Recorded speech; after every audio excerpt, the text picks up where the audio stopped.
I saw this video I thought you guys might find interesting. It has to do with no, that's a little later. This has to do with box office revenue for franchises. This is adjusted for inflation too. Adjusted for inflation, yes. And you see over here you have the points of billions. So about every like, $100 million, basically. Well, no, this is 0. Yeah. I'm sorry, I'm lost. Million. What? And I'm sorry, you brought up a graph with numbers and decimals on it, and my brain went. I think you'll understand it as it goes. Okay. But so there's the Phantom Menace. So we're starting with the Star Wars franchise. This is calculating from 1999 here, and then the X-Men kicks in. So Star Wars ends up around about looks like $6.5 billion, $650 million. X-Men, and they all have a very similar kind of graph. It kind of shoots up and then it levels. Well, yeah, this is for the. I mean, because obviously, whenever a new movie comes out, of then course. the franchise gets. So more Star Wars money. does a huge jump, almost $1.2 billion now. Original Star Wars is at one, and we're at 2003 at this point. Lord of the Rings, oh shit, dude. Fast and Furious kicks in. Pirates starts up. It's pretty neat. Now, Lord of the Rings is way ahead now with Return of the King having come out. We haven't even. Oh shit, dude. Harry Potter is getting fucking higher. Oh! Star Wars puts out Revenge of the Sith, jumps on up a little bit. Didn't like being on, like having fucking Return of the King. Oh, Harry Potter's right Harry there. Potter's climbing. Goblet of Fire. X-Men's jumping up. Oh, shit. Pirates jump way the fuck up. Pirates jumps again. Then Order of the Phoenix comes out. Puts that up a little bit. Now Wizarding World is at 1.93 billion. A new contender enters the race. I mean, Harry Potter's way ahead now. We're $300 billion ahead. A new contender at the MCU now on the running with their 2 first films. I'm sure the MCU is probably number 1 at the end of this. You don't know. That's why it's a horse race, dude. They put out a lot of films, though, so... I mean, well, that's true. Star Wars, they were big hits, too, so maybe not. That first Avengers really did the MCU a big favor. Iron Man 2, I mean, they're getting pretty high up. Now they're at 2.4. And remember, they were the last one to join this battle. Oh, there's the poor DCEU. Oh, well. No. Marvel's almost taken the top spot at this point. And Yep, we're now at number 1. We're at 2014 now. Middle Earth looks like it's got about as high as it's going to go, because I don't remember anything coming out after that. Yeah, I think The Hobbit was the last thing that came out with them. God, now it's a fucking... Dude, not even DC close, is such a Poor beta. DC, dude. Look at that. We made $1 billion! It would have been more generous to just not even include them in this. What a bunch of betas down there. I at know, DC, look at them, dude. Oh, dude, Star Wars is neck and neck with Wizarding World. Okay, yeah, it's the Fantastic Beasts movies, right? Mm-hmm. I can't believe they actually made money on Justice League. I mean, Star Wars has done well, but I mean, it's not even comparable. Well, look at like Disney Marvel here, just like a. All right, so we've reached the conclusion. Yeah, and now you can we'll take a look at the whole chart there. The MCU, it's not even fucking close. Yeah. It's just not even close. It almost doubles its next closest contender, which is Star Wars, also owned by Disney, and very, very hot on its heels. Harry Potter's Wizarding World. And that X-Men down there, that's also now Disney because they bought 20th Century Fox. That's more like $10 billion. Star Wars is Disney. Yes. The Marvel Comic Universe is Disney. Right. I don't think they yet own the Wizarding World of Harry Potter. That's Warner Brothers. But I'm sure they have their eyes on it. But you can see why. I mean, you can honestly see why they're trying to churn out those terrible Beast movies or whatever the fuck. Because it's like, oh, God, they just wish they could go back and remake them. As soon as it feels like they can do that, they're going to do that. Relive the magic. Relive the magic. I actually think that series could benefit from having one consistent sort of vision throughout because it was kind of haphazard. Yeah, we went to that Hogwarts thing and it was pretty cool. Like it looked like Hogwarts except for the fact that it was covered in like fat, angry people. Yeah, I didn't expect there to be so many like weird tourists in the Wizarding World, you know? Oh, that section of Universal is just unusable. It's just filled with angry fucking tourists. Yeah, I mean, it was cool to go look at and shit, but as soon as I walked in there, I wanted to walk out. Oh, dude, it's totally congested. It's like the worst part of that park. It's like everyone's ass just to ass everywhere you went. everyone's mad. People are pushing through these fucking Hella giant lines. crowd. That roller coaster that was in there was pretty cool though. The one that's off in the fucking Diagon Alley. The Gringotts Bolt Escape or whatever. Yeah, that's pretty dope. Abigail Disney, granddaughter of Disney co-founder, attacks CEO Bob Iger's insane salary. I mean, let's be Now, honest. Okay, go ahead. I think you're about to say the same thing I was I was just gonna say, like, maybe his salary, and I don't even know what it is, but maybe his salary, whatever it is probably justified. Because maybe it would be insane if he was the CEO of any other company. But the giant factory of money making that is Disney, he probably should be making $1 trillion a day. They're saying he makes $65 million a year. Oh my God. That's like, dude, there's that much money in the Disney fucking corporate couch. He basically gets the That's change. how I feel. Like, look, I mean, like, if she was talking about a guy, because there's been CEOs like this that get huge severance packages to leave failing companies that they basically, like, if you don't do a good job and you're getting fat paid, fuck that. You want to know what this But is? this motherfucker's doing an insanely good job. You want to know what this is? Someone wants some more Disney stuff. Abigail dude. Disney right here is salty that her family wasn't smart enough to keep control of the company and the Disney name, and wishes that we were talking about Abigail Disney's vision for Disney and not Bob Iger's.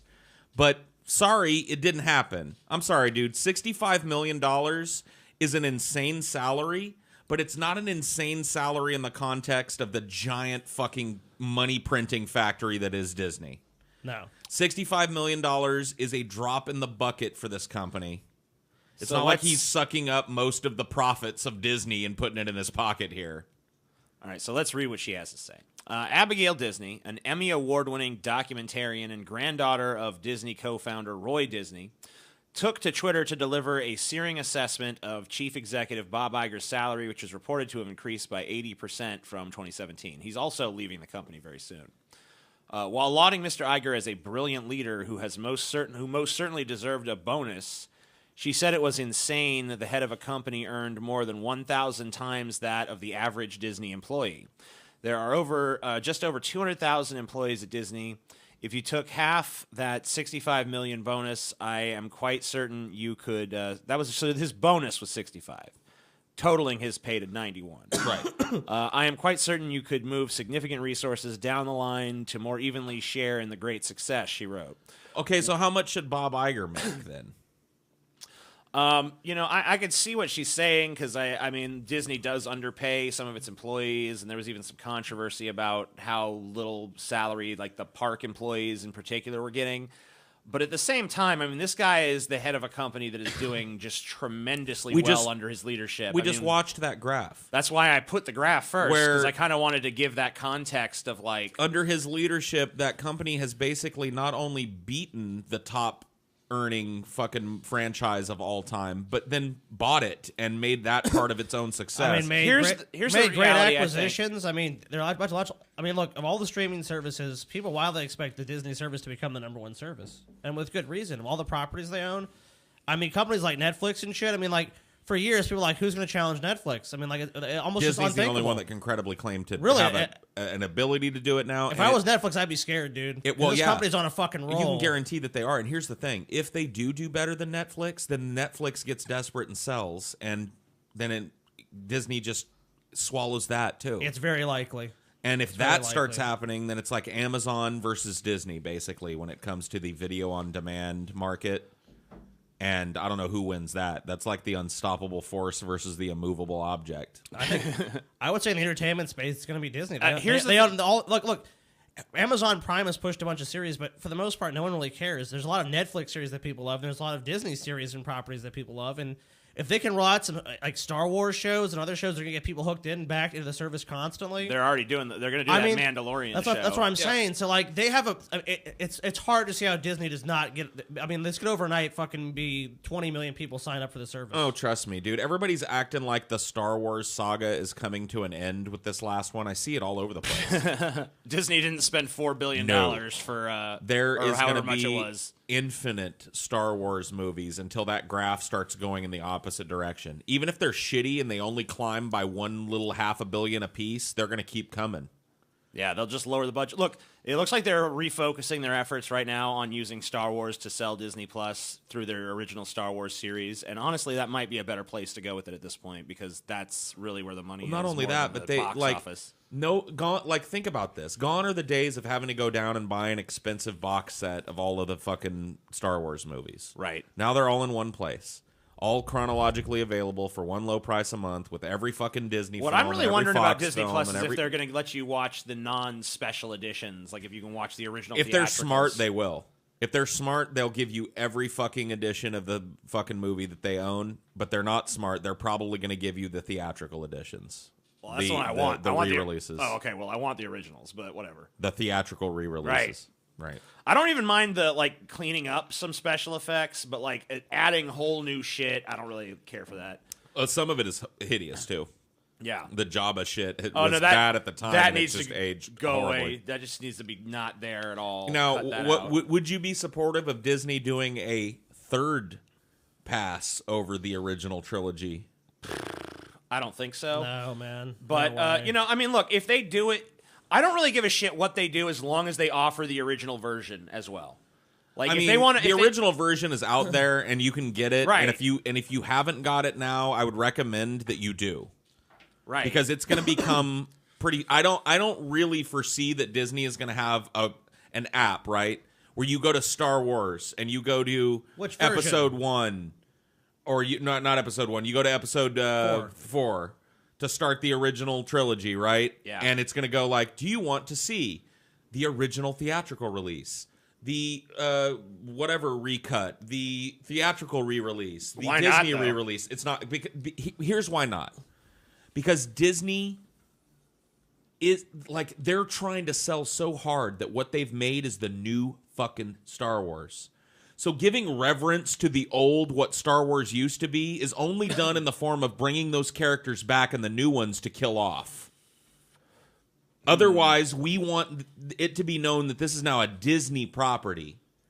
So I would think that they would probably be more apt to do a third pass over these, fix up some of the shittier looking stuff, add their own little touch to it here and there, put some stupid little Pokemon looking things running around in the background. I really hope not. As far as this story goes, though, I would say there's probably enough to compensate Iger and to give the employees a little more fairer salary. It's not like Disney is struggling as a company. Well, you know why George Lucas constantly redid those movies, don't you? It's because he even said it. He was basically what he said was that, I view this as a work of art that's never finished, like a painting that's never going to be completed. So I can go back and add some touch to it. I'm going to do it. Which, whatever. I got to be honest with you. If I was in his position and somebody was trying to tell me I couldn't go back and revisit my old work and improve it in my own eyes, I'd tell them to go fuck themselves. Right. I don't really care that he wants to revise it. I care about having access to the original That's version. my thing too. Is look, I don't. Because that's the one I love. That's I can the one totally I think is understand the the best. impulse. And look, there's some stuff from the special editions as far as cleaning stuff up that I think is actually okay. It certainly didn't subtract anything. Right. But you can't totally change the visual of a special effect, and they added this weird stupid ring to when Alderaan explodes that makes it look like a totally different special effect, and it's not good. That Jabba scene is no good. Throw in CG. What were some of the things that were good?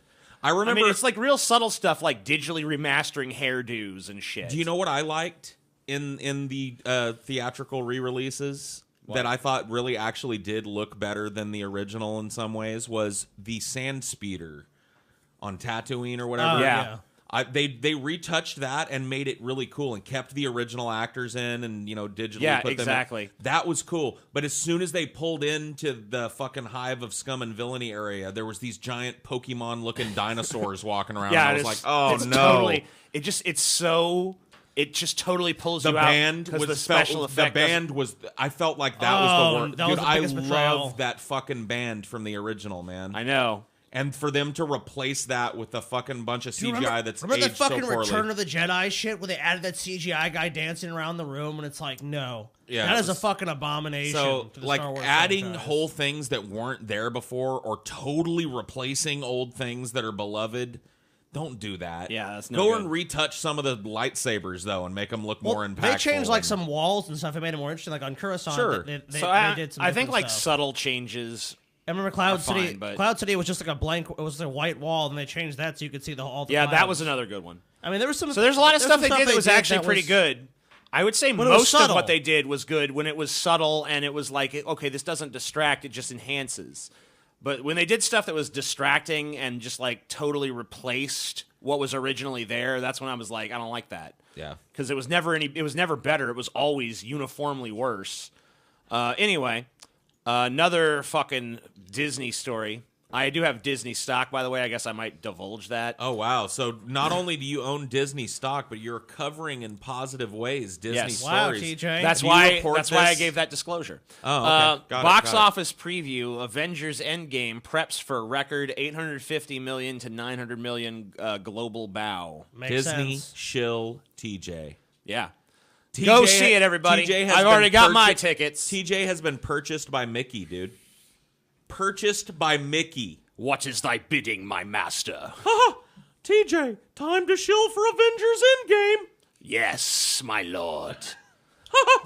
I am seeing Avengers Endgame in IMAX Oh, yeah? tomorrow. Wow. At 6:30. Hey, so, cool, man. What an honor. Yeah, I'm gonna be one of the first ones to see it, you guys. Neato Petito, TJ. And I am going to enjoy it. And I'm going to cry and I'm going to laugh because it's a very emotional but surprisingly funny film. Yeah. Anyway, the superhero tentpole could cross 1 billion in worldwide ticket sales in less than a week in release. The only game in town at the box office this weekend is Avengers Endgame, and then some. Marvel Studios and Disney superhero juggernaut is virtually assured of shattering records with a projected global launch of 850 to 900 million, if not more. That could include a potential all-time best of 270 million to 300 million in North America, where it unfurls in 4,600 theaters, the widest release ever. Not surprising. The big caveat is the tentpole's running time of 3 hours and 58 seconds. What? That the means fuck? I the did not know re-education that. and show times. It is 4 fucking hours long, dude. No, 3 Okay. hours and 58 I think, seconds. Okay, I misheard you. I think you said 3 hours and 58 minutes. I was No. like, that. Okay, what the fuck? 3 hours and 58 seconds. Okay, thank God. That means a reduction. You'll wish it was longer after you see it, Scotty. That What? means what's that, Paul? Wait a minute. It's not 3 hours and 58? Oh, It is. Scotty thought it was 3 hours and 58 Oh, minutes. okay. It's 3 hours and 58 Yeah, that's what I was like. seconds. still like, pretty what? long. I don't know why they added the 58 seconds. It's just confusing people. Yeah, it's stupid. They should have just said 3 hours. Maybe 358 has some significance in the story. Maybe it does. An online ticket service Fandango says about 4,000 shows are sold out. The box office is in sore need of good news. Domestic revenue is running 17% behind the same corridor last year, although many believe Endgame could be the first of many 2019 juggernauts. We just keep shoveling bullshit out in the streets and nobody's eating it. Well, What the fuck do you think is wrong? They're going to eat this nugget of bullshit. Faux show. This actually has the potential to not be bullshit. Because might the be last film in this franchise was indeed, I will say, not bullshit. It was a good movie. So if this, gets 80% or 85% or even farther the way there to that, it's a good movie in my mind. And it's really crazy because, like, the box office does not need to be down 17%. It's just they green light a lot of fucking dog shit.